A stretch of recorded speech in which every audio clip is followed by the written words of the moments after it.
Ya, kenapa saya memilih Pastor Yeskel Budi? Karena banyak hal yang saya belajar dari beliau, sekali lagi, banyak hal yang paling tidak ada beberapa yang menginspirasi dalam kehidupan saya dalam melayani Tuhan. Dan itu sangat luar biasa. Nah, karena itu malam ini saya pengen ngajak beliau ini untuk kita banyak share lah tentang ini. Ada di situ kan saya sematkan panggilan, proses, dan bagaimana Pastor menggenapi panggilan sebagai hamba Tuhan secara pribadi dalam kehidupan pastor gitu. Ada baiknya ada banyak hal yang kita lakukan hari ini untuk bisa menginspirasi banyak teman-teman kita anak muda, bahkan mereka yang masih muda dan mengambil keputusan untuk menjadi seorang gembala secara full timer. Bagaimana sih kondisi dan keberadaan pastor sebelum meresponi panggilan Tuhan itu? Ya. Saya terlahir sebagai seorang anak hamba Tuhan. Ya, saya lahir sebagai cucu hamba Tuhan dan saya hidup di dalam keluarga hamba Tuhan. Tetapi karena ya namanya kesibukan dari orang tua saya sebagai hamba Tuhan dan juga pada waktu itu juga bekerja untuk menghidupi kami, saya punya pribadi latar belakang atau masa lalu yang tidak baik. Saya nggak tahu masa depan saya seperti apa. Sampai SMA pun saya tidak naik karena saya mempunyai kenakalan dan sebagainya. Sudah saya hidupi semua, masuk geng dan sebagainya. Hancur hidup saya. Bahkan saya sempat protes dengan kedua orang tua saya. Kenapa saya intinya kok kurang kasih sayang. Nah ini masuk papa mama saya habis waktunya. Ketika pagi saya pergi kerja, maksudnya, orang tua saya... Pastor, maksudnya waktu papa mama itu lebih habis ke pelayanan ya? Daripada pelayanan. waktu... Pagi-pagi bekerja, Pak. Pagi-pagi kalau papa, karena papa dulu merintis di Tobuali, saya hidup dengan mama pada waktu itu. Saya waktu hidup juga pagi bekerja, sore harus ibadah, dan sebagainya gitu loh. Akhirnya waktu untuk keluarga habis. Pergi pagi, pulang malam gitu, dan saya hidup dengan kasih sayang seorang asisten rumah tangga gitu ya. Seorang suster. Saya jalan pintas semua. Saya nggak kekurangan uang, Pak.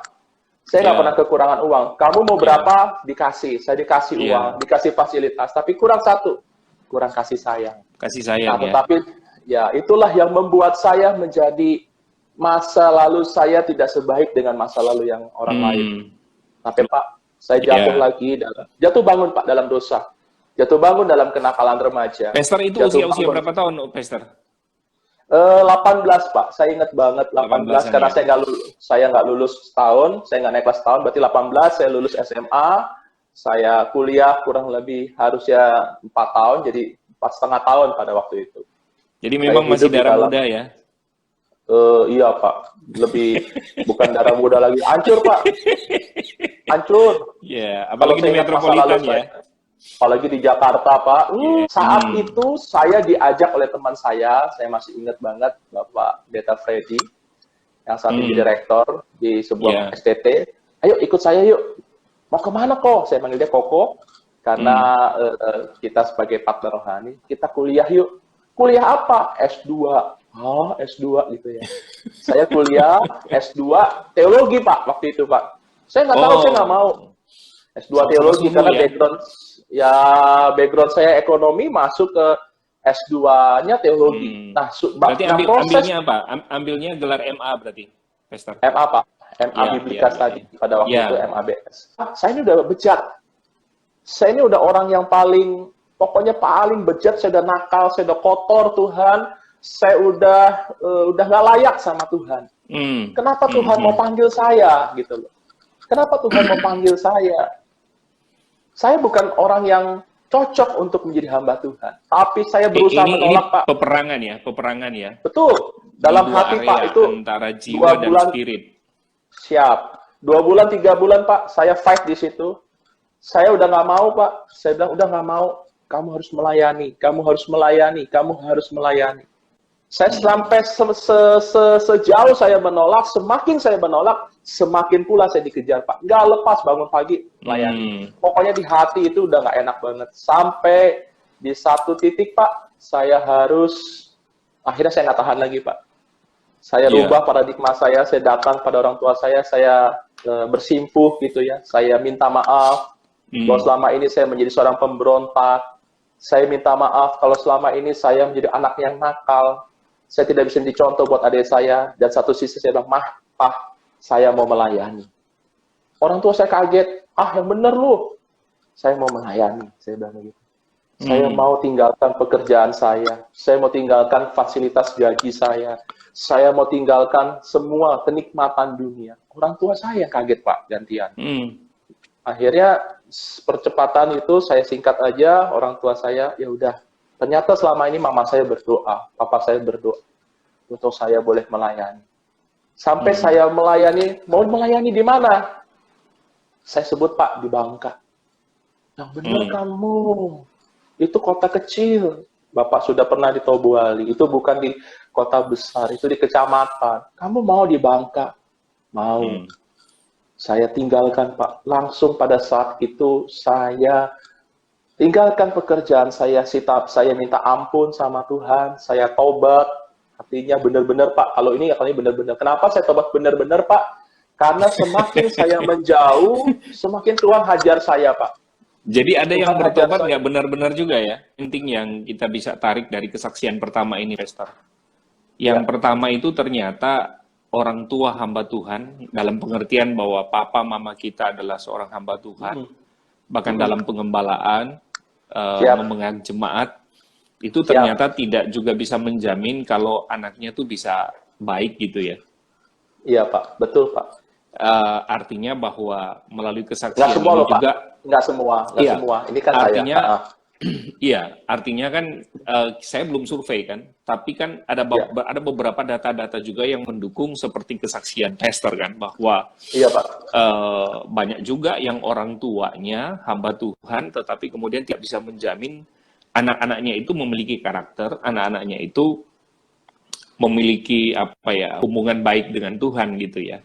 Karena ada banyak faktor yang menyebabkan itu terjadi. Nah, salah satu faktor yang kalau dilihat dari kesaksian Pastor kan adalah mama papa itu kan mungkin terlalu fokus dan banyak pelayanan, lebih banyak waktu membuang pelayanannya, membuang waktu kepada pelayanannya dibandingkan dengan bagaimana memperhatikan. Pesan ini juga sangat menarik untuk semua yang gabung dengan kita, bahwa ternyata memang orang yang bertobat, orang yang sungguh-sungguh dengan Tuhan itu tidak ditentukan dari jabatan di mana orang tua itu miliki, gitu kan ya? Iya, Pak. Atau betul, Pak. apapun yang melekat pada orang tuanya. Tapi itu ternyata dari sharing ini saya bisa ngambil bahwa ternyata pekerjaan Roh Kudus ya, Pastor ya. Pasti Pak. Pasti, Pak. Jadi bukan karena siapa-siapa gitu ya. Pribadi dengan Tuhan. Betul. Jadi lebih kepada bagaimana Roh Kudus bisa bekerja dalam diri seseorang, lalu kemudian orang itu mengalami perubahan. Betul, Pak. Betul. Poin yang kedua, Pastor, sebetulnya menarik dari ini adalah orang yang sekolah teologi pun ternyata, Pastor, kalau saya perhatikan ini kan, itu tidak juga bisa menjamin kemudian orang itu langsung menjadi baik, gitu ya, Pastor. Atau kemudian merespon panggilan Tuhan dalam hidup dia. Atau mengalami perubahan hidup supaya mengalami pertobatan atau lahir baru gitu ya. Karena dalam pengalaman saya juga kan, waktu saya sekolah teologi, ya saya juga mengalami hal-hal seperti ini dalam pengertian bahwa bukan menjamin kita sekolah teologi lalu kemudian kita mengalami perubahan gitu ya. Metanoia dalam pengertian pertobatan gitu. Dalam pengertian bahwa kita dicas ilmu pengetahuan sains secara teologi, iya gitu ya. Tapi kemudian bagaimana merubah hati dan membalikkan cara pikiran kita untuk kita metanoia, itu ternyata memang tidak mudah gitu ya, Pastor ya. Betul, itu Pak. Pekerjaan Roh Kudus dan seterusnya. Gitu. Waktunya Tuhan, ya. Itu luar biasa. Roh Kudus, waktunya Roh Kudus. Gitu, Pak. Nah ini menarik. Jadi ya kita belajar dari sisi-sisi ini bahwa ternyata sehebat apapun orang tua kita dalam pengembalaan, sehebat apapun orang tua kita dalam pelayanan, ternyata memang tidak bisa menjamin kehidupan kita mengalami pertobatan yang sungguh-sungguh gitu. Siapapun yang kedua orangnya, memang Pak, ternyata pada kita. Betul. Jadi yang kedua yang menarik juga bagi saya sebetulnya adalah hubungan antara orang tua dengan anak itu sangat penting ya. dalam Ya. relationship, Pak. supaya anak Ya. itu pada akhirnya bukan hanya sekedar menemukan mentor, tapi dia menemukan father ya. Father, Betul, Pak. Betul. figur seorang Betul. bapak dalam diri dia, Ya. figur seorang mama dalam diri dia untuk mencapai sebuah destinasi gitu. Betul. Betul, Pak. Saya kira ini penting, poin paling penting kalau kita bicara tentang pergerakan generasi gitu. Betul, Pak. Sebab Sangat setuju, Pak. banyak sekali kan generasi kita yang kehilangan arah, itu tidak dimulai dari luar kan, Pastor, tapi dimulai dari Betul. dalam, Pastor. Internal Dia keluarga, kehilangan ya, Pak. figur kan, kehilangan figur Betul. sebagai seorang bapak, kehilangan figur Betul. sebagai seorang ayah. Nah, Pastor, di usia 24 sampai 25 itu kan merupakan titik puncak di mana Pastor pada akhirnya meresponi panggilan Tuhan gitu ya. Ya. Nah, ada nggak momen paling penting yang Pastor nggak bisa? Ya, nah ceritanya unik juga, Pak. Jadi pada waktu itu saya kabur, Pak. Saya pada dalam tekanan yang paling tinggi, tekanan yang paling tinggi, otak saya udah rasanya overloading. Saya bilang sama papa saya, "Pak, saya udah lepas kerja, boleh nggak saya menenangkan hati? Saya mau ikut papa dulu, bukan pelayan, nanti mau ikut papa, mau ke Tobuali, mau menenangkan diri," gitu bahasanya. Akhirnya saya ikut papa saya. Nah, itu titik di mana saya berjumpa dengan Tuhan adalah ketika saya ada di Tobuali, Pak. Jauh dari keramaian. Saya tidak ketemu lagi yang namanya mall. Saya tidak ketemu lagi dengan yang namanya hedonisme. Saya tetap di kesepian kota Tobuali ini, saya berdoa, saya terus cari Tuhan. Disitulah saya ketemu, tanda kutip ketemu dengan Tuhan secara pribadi. Gara-gara saya kabur. Saya udah nggak tahan lagi dengan Jakarta. Udahlah, saya mau ikut papa dulu ke Tobuali. Dan di situ juga Tuhan bicara sama saya. Anakku, kau akan kutempatkan di sini. Saya sama siapa? Jadi waktu kemudian di Tobuali itu belum menikah, Pastor? Siap. Belum menikah, Pak. Nah, belum ya? Belum menikah. Saya nego sama Tuhan. Tuhan, saya nggak mau jatuh dalam dosa seksual. Karena di sini sepi. Maksudnya di sini Tobuali sepi. Saya mau cari pendamping hidup yang mau diajak melayani. Itu usia-usia 25 itu ya, Pak Sur ya? 25, Pak. Ya, 25. Akhirnya, ya Tuhan pertemukan saya dengan Ibu Gembala, dengan istri saya sekarang di usia 26. Kami secara singkat aja ketemunya di Jakarta kan? Ketemu di Jakarta, kan? Pak. Ya, sama Reni itu ya bukan orang baru lah, gitu, orang lama juga. Dan itu artinya saya beranikan diri, saya ngomong sama calon mertua pada waktu itu, "Om, Tante, saya udah nggak bekerja, saya nggak punya uang, saya mau menikahkan anak Om dan Tante." Artinya saya sudah ancar-ancar, Pak, ini pasti ditolak. Kenapa? Karena saya harus menghidupi anak orang dengan modal apa gitu loh. Tapi singkat cerita, loh iya Pak, tinggal di daerah. Singkat cerita saya tanya sama istri saya, "Kamu mau nggak di Tobuali?" Istri saya mau, Pak. Itu berkat doa juga sih. Hes selalu mengambil keputusan untuk istilahnya apa ya? Istilahnya lu menetapkan hati, merespon panggilan Tuhan tadi sebagai seorang hamba Tuhan, khususnya untuk khususnya nanti untuk menjadi seorang gembala. Iya, Pak. Pernah nggak lu mendapat tantangan untuk kembali ke masa lalu gitu? Pernah, Pak. Pernah, karena ceritanya itu gimana ya? Tantangan ini karena di sini kan sepi, Pak. Pasti lu bikin gini ya, ini pertanyaan menohok banget nih buatku. Ya, karena di sini sepi, Pak. Saya juga butuh hiburan. Kadang-kadang pada waktu itu pun di tengah kesendirian saya, di tengah kesepian saya, sementara kan waktu itu Papa udah di Jakarta, saya sendiri. Itu selalu Pak intimidasi iblis. Selalu Pak itu kuat intimidasi gitu ya, iblis. Kuat banget ya.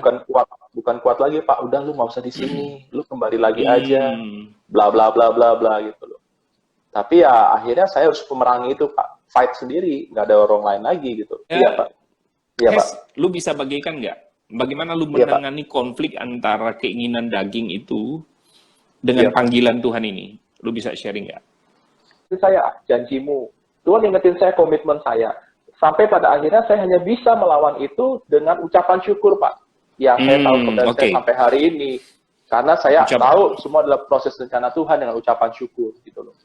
Karena ucapan kalau syukur dijelasin, karena dijelasin dengan kata-kata susah. Kenapa? Karena jalaninya itu nggak mudah, Pak. Teorinya gampang, tapi ketika menghadapi itu satu sisi hanya kita dengan Tuhan yang tahu, dan ketika saya dalam satu titik itu, Tuhan langsung kayak bukan berbelaskan, tapi Tuhan tuh menunjukkan kepada saya, memberikan saya sesuatu gitu loh Pak.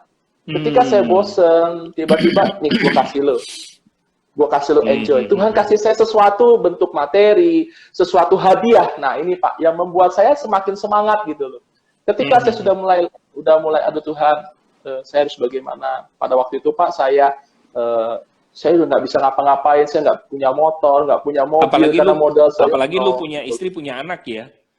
Ya, pada waktu itu seperti itu. Dan kenapa? Ini satu kesaksian aja. Ketika saya dalam titik nol, saya udah nggak mau Pak, saya udah menyerah.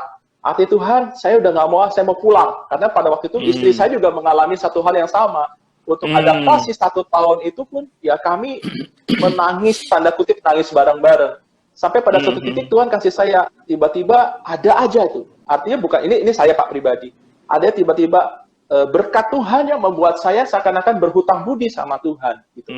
Tuhan, setiap titik lemah, Tuhan kasih saya penghiburan. Setiap titik lemah, Tuhan kasih saya kekuatan. Dan itu terjadi karena keputusan saya, dan saya tetap jaga hati, Pak. Saya tetap jaga hati karena saya ada di sini, motivasi saya bukan uang. Saya melayani, motivasi saya hanya karena saya mau membalas kebaikan Tuhan. Kalau saya udah motivasi saya yang beda-beda, Pak, mohon maaf, Pak, saya udah nggak bertahan di sini. Masalah itu kata kunci tadi yang menurut saya sangat luar biasa memang. Yang semua orang memang banyak melakukan itu ketika berada pada titik terendah dalam hidup dia, bahkan bertanya-tanya tentang Tuhan gitu ya. Tadi ya, Pastor mengatakan bahwa cuma bersyukur ya, Pastor ya. Iya Pak, bersyukur aja. Itu luar biasa memang, Pastor. Kata yang menurut saya kata sakti itu, Pastor. Iya Pak, ya memang apa adanya Pak. Kata sakti memang, itu kata yang memang sepertinya biasa, tapi kemudian ketika kita mempraktekkan, itu ternyata punya efek, punya dampak yang sangat luar biasa secara spiritual dalam kehidupan kita, gitu loh, Pastor. Saya juga mengalami titik-titik kulminasi seperti itu. Sepertinya kita nggak bisa berbuat apa-apa dan bertanya-tanya tentang Tuhan gitu. Tapi ternyata dengan cuma bersyukur, malah justru ada kekuatan, ada penghiburan, Pastor. Betul Pak. Bukan berarti lalu kemudian ketika kita bersyukur lalu kemudian jalan keluar langsung ada. Malah justru di situ kan yang sangat yang menarik buat saya gitu kan ya, bahwa justru pada titik-titik di mana kita bertanya tentang Tuhan. Iya Pak. Konflik antara jiwa dan spiritual begitu hebat, tapi ternyata ketika kita bersyukur itu menunjukkan bahwa kita mengakui bahwa ada Tuhan dalam hidup kita gitu. Yes, Tuhan nggak pernah ninggalin. Sampai satu titik saya cuma berkata gini, Tuhan, saya ingat banget Pak waktu itu, aku tetap menyertai Engkau. Tuhan yang sama menyertai. Sampai waktu kamu dari Jakarta, Tuhan yang sama juga akan menyertai kamu di Tobualu. Jangan takut. Ada nggak hal-hal yang dimana pastor memperlengkapi diri untuk meresponi menjadi hamba Tuhan secara full timer? Ya pasti Pak, saya meresponi diri artinya memperlengkapi karena saya jauh dari keramaian, otomatis saya ya di mana ada seminar, di mana ada event di kota kami, atau mungkin via ya seperti ini media online, saya terus memperlengkapi diri, baca Alkitab, baca buku gitu loh Pak. Karena ya memang itu aja menjadi kekayaan saya sekarang, bukan uang, tetapi kekayaan saya adalah buku, materi. Ya memperlengkapi rohani aja Pak gitu loh. Pastor kan kalau saya mau bilang seperti Timotius gitu ya Pastor ya. Iya Pak, siap. Ketika Paulus meminta Timotius untuk pergi mengembalakan jemaat di Efesus. Jadi kita tahu sama-sama jemaat di Efesus itu kan merupakan jemaat yang sangat maju sebetulnya, baik dari sisi pemikiran maupun dari sisi ekonomi. Iya Pak. Karena itu tantangan Timotius ketika berada di Efesus itu kan sangat kompleks gitu. Ya, nah, salah satu tantangan Timotius itu kan, Pastor, kalau kita belajar adalah ternyata ada beberapa jemaat yang menganggap dia masih mudah gitu loh, Pastor. Jadi istilahnya Timotius berhadapan dengan orang-orang yang di satu sisi jauh lebih dewasa dari dia, di sisi yang lain secara pengetahuan pun jauh lebih hebat dari Timotius, karena mereka ini orang-orang yang sangat gemar dengan filsafat kan kalau kita belajar. Betul. Efesus, nah, Pastor ngalami nggak gitu? Ya pastilah Pak. Nah, pastilah Pak. Nah, terus apa yang Pastor lakukan? diimbangi Kan lah Pak. kadang-kadang kita sebagai yang mudah begini kan, Pastor ya. Ketika berhadapan dengan gitu kan, waduh, rasanya gimana ya? Gitu. Dan hati sih Pak, satu dengan yang Oke, lain. iya. Rendahan hati Itu aja itu. kuncinya, Pastor ya. Iya Pak, kerendahan hati karena kita Yang kedua menyadari apa, kita hanya Pastor? hamba. Yang Membangun kedua hubungan, ya relation. ya pasti, yang itu pasti membangun hubungan, relationship tetap kita bangun hari demi hari. Bahkan sekarang di gereja kami tahun ini kami sudah melakukan kami punya 17 pengurus dan kami dari pengurus itu kami pendampingan. Nah, pendampingan ini bagaimana bisa memperlengkapi jemaat yang lain ketika jemaat itu butuh, luar biasa. ketika misalnya, Yes. jadi tidak lagi bergantung pada gembala. Ya, 17 pengurus itu, karena selama ini kan gembala semua jadi one man show. Saya udah nggak mau lagi, Pak. Karena di mana-mana delegasi itu, satu saat saya sudah nggak ada, saya pulang ke rumah Bapak di surga, penggembalaan tetap jalan. Karena selama Jadi, ini kalau... pendekatannya Pastor ini secara leadership terbuka banget ya. Ya, mau nggak mau, Pak. Karena kalau selama ini kita manajemen one man show, semua akan kacau. Karena kita manusia terbatas. Menghadapi orang tua, kayak sekarang kita kan, saya juga nggak bisa lagi menghadapi orang yang sepuh. Mau tidak mau ada pengurus saya yang sepuh, saya bisa mendampingi itu mungkin 3 kakak. Jadi sekarang kurang lebih 3 kakak, maksimal 4 kakak untuk pendampingan jemaat. Jadi kayak saya katakan misalnya, jemaat butuh apa? Ya, dari pengurus itu harus siap. Misalnya lagi susahkah, dari pengurus itu harus untuk berjuang gitu loh. Nah, tahun ini juga kami sudah mengurangi jam ibadah. Artinya dulu kan ada doa, jam-jam ibadah di gereja. Akhirnya sekarang kayak ya ibadah komisi tetap ada, tetapi lebih fokus kepada gereja sel sekarang Pak yang kami lakukan. Untuk pendekatan memperlengkapi kepada jemaat supaya jemaat gereja itu lebih terbuka.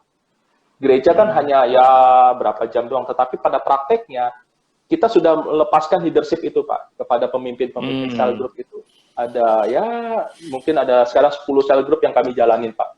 Luar biasa. Jadi itu juga salah satu berfungsi untuk penjangkauan ya Pastor ya. Iya, untuk penjangkauan dan juga supaya orang-orang tidak malu. Biasa kan kalau di gereja kan jaim. Kalau di gereja kan pergi pulang, pergi pulang, pergi pulang. Kita nggak bisa mengenal kekeluargaan ini. Sekarang yang saya jangkau ini adalah bagaimana menjadi dampak dan mengambil hati. Itu yang kami pentingkan untuk menjadi keakraban. Nah, kami sudah jalani, Pak. Jadi jalani, kami tahun lalu sudah pemuritan, tahun ini kami praktekkan semua yang kami belajar pada waktu tahun 2019, Pak. Oke, Ya, dalam Pak. usia 34 tahun terpilih menjadi ketua ya, ketua youth, ketua anak muda dan remaja di badan pekerja harian Sinode GPIA se-Indonesia gitu. Saya nggak tahu apakah dalam sejarah ada di GPIA itu orang yang semuda pastor itu sudah pernah dipilih sebelumnya pastor gitu, kan luar biasa gitu ya. Nah, tanggung jawab yang diberikan ini, bagaimana respon pastor? Iya Pak. Pada waktu saya diangkat sebagai gembala pun, saya menjadi gembala termuda Pak dalam sejarah sinode yang saya tahu. Pada waktu sekitar 26-27 tahun saya diangkat jadi gembala dan belum pernah ada gembala yang muda. Perjalanan waktu saya setia dalam pengiringan Tuhan sampai satu saat saya sebelum menjadi ketua ini saya menjadi sekretaris dulu kurang lebih 6 tahun yang lalu saya sudah masuk dalam jajaran sinode. Sampai setelah sekretaris Tuhan percayakan lagi naik menjadi ketua bagian pemuda dan remaja untuk badan pengurus harian sinode. Nah, kalau zaman dulu sih ya belum ada sih Pak, masih sepuh-sepuh gitu. Tapi karena memang sudah zamannya perubahan harus terjadi ya Tuhan tempatkan saya, Tuhan percayakan saya. Lama-kelamaan Tuhan angkat saya Pak untuk kemuliaan nama Tuhan. Seperti itu Pak. Luar biasa. Dulu pastor sempat kita beberapa kali ketemu, tapi waktu itu belum begitu dekat akrab. Dan beberapa kali, setiap kali yang aneh, setiap kali ketemu itu kita ketemu dalam tempat ibadah gitu ya. Yang lucunya lagi tempat ibadah itu di mana pastor ikut adalah ibadah youth gitu ya. Ibadah youth gitu. Karena setelah akhirnya kemudian saya tahu dan saya mulai kenal, ternyata memang passionnya lebih ke youth gitu. Nah sampai sekarang passion ini masih ada pastor? Passion masih ada Pak. Passion itu masih ada. Sampai hari ini juga memang beda. Saya juga selain jemaat juga artinya secara kehidupan pribadi juga saya memikirkan pemuda itu Pak. Masih kuat ya passion. Amin. Oke. Makasih Pak. Ya, makasih Yes. Baik, jadi teman-teman muda, bahkan seluruh teman-teman hamba Tuhan Itulah tadi Pastor Heskey yang saya ajak untuk sharing pengalaman dia yang masih muda ketika dia meresponi masuk dalam panggilan Tuhan sebagai hamba Tuhan full timer, yang sekarang beliau adalah seorang gembala sidang di GPA Lembakasi Tobuali. Ada beberapa hal yang menarik yang saya bisa simpulkan dari sharing beliau adalah yang pertama itu ternyata memang siapapun kita tidak ditentukan dengan orang paling dekat dengan hidup kita, apakah orang tua atau kakak adik atau siapapun saudara yang dekat dengan kita. Tapi siapa diri kita itu sangat ditentukan dengan pekerjaan Roh Kudus dalam diri kita yang mampu mengubah cara berpikir, yang mampu mengubah seluruh karakter kehidupan kita, saudara. Dan itu menjadi titik awal di mana kita meneguhkan hati, menguatkan hati untuk masuk dalam atau merespon panggilan Tuhan dalam kehidupan kita. Merespon panggilan Tuhan dalam hidup kita sangat kompleks, Ibu Bapak Saudara. Tapi kembali lagi apa yang Tuhan nyatakan secara pribadi dalam kehidupan kita, ketika kita mau taati dan ketika kita mau melakukan, maka saya semua mau sampaikan, lakukanlah. Maka sama seperti Pastor Heskey berkata bahwa ketika dia merespon panggilan Tuhan menjadi seorang hamba Tuhan full timer, ternyata Tuhan tidak pernah meninggalkan, sampai hari ini Tuhan pelihara kehidupannya, Bapak Saudara. Yang kedua, yang menarik dari kesaksian beliau adalah ternyata hubungan antara anak dan orang tua itu sangat penting. Sangat penting sekali untuk kemudian bagaimana anak-anak kita mengalami pertumbuhan, mengalami pengenalan akan Tuhan, bahkan menemukan seorang figur yang tepat bagi dia untuk kemudian bagaimana dia berkembang dalam kehidupan dia. Karena itu jaga relationship, jaga hubungan kita dan anak-anak kita supaya terjalin sedemikian rupa. Teristimewa bahwa anak-anak kita pada hubungan dengan Tuhan lebih dekat lagi, Bapak Saudara. Baik, saya kira ini share saya malam ini. Baik, terima kasih. Tuhan memberkati kita semua. Selamat malam.